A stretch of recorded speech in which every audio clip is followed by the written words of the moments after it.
We sometimes do a disservice to the Bible and its books when we simply pluck one verse from the 31,102 verses in the Christian Protestant Bible and simply focus on that one verse. Context is important.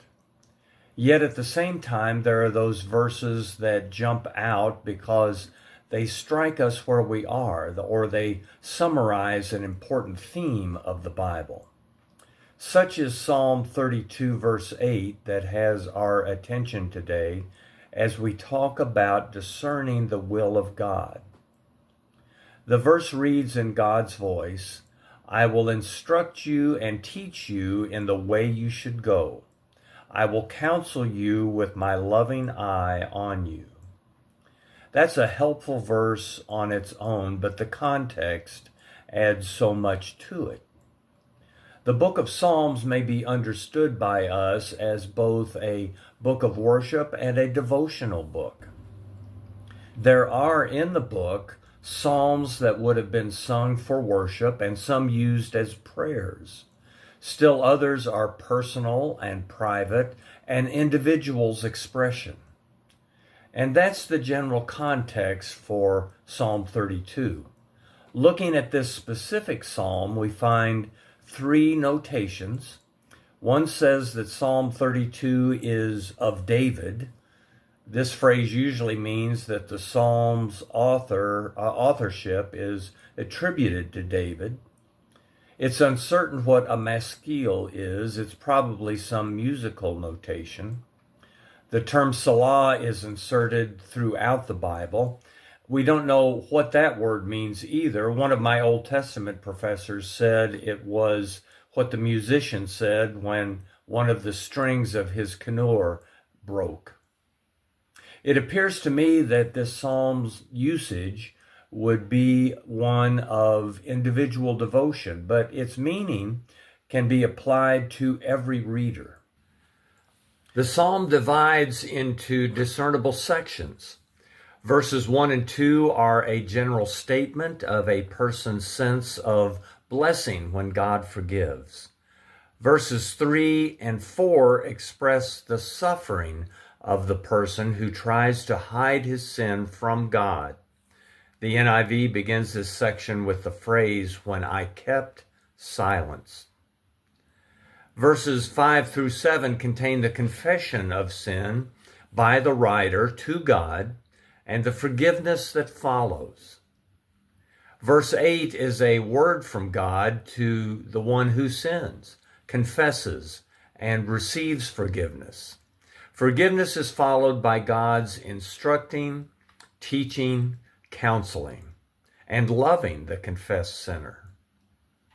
Verses 9 through 10 are the writer of the psalm encouraging others to follow his example, to have understanding and trust, and be surrounded by God's unfailing love. Verse 11 concludes the psalm with a call to rejoice in God. We focus on verse 8 of this psalm of various messages. There's conversations of the writer to the reader, and there's conversations of God to the writer, and by extension, to the reader, to us. Sin, confession, and forgiveness are followed by God's instructing and teaching you and me on the way we should go. This teaching of the way to go is a continuation of the love of God. We find here also the timeless nature of the love of God. From our perspective, we are experiencing God's love, past, present, and future. God's loving eye is always on us. God heals our past. As we open ourselves to God through confession, we are forgiven our sins. In the present, God hides, protects, and delivers us from troubles. God also has a future for us. He shows us the way to go. I believe God not only reveals to us how to live good and righteous lives in His care, but He also provides us with our specific path or way, God's specific direction for our lives. This way God teaches is both general and individual. God instructs all of us in the path of righteousness. This general way is for all of us. God, however, counsels us in a specific way that is only for us, each of us. There will be something for each of us when we join God in doing God's work. God has his loving eye on us and will know the timing for teaching us the way we should go. That God will teach us implies that there is some preparation before we go on God's way. We therefore must be patient and let God prepare us. God has his loving eye on us through life, through all of life. There is, however, another way God deals with us. His loving eye is always watching over us, but verse 4 says that God's hand was heavy upon me.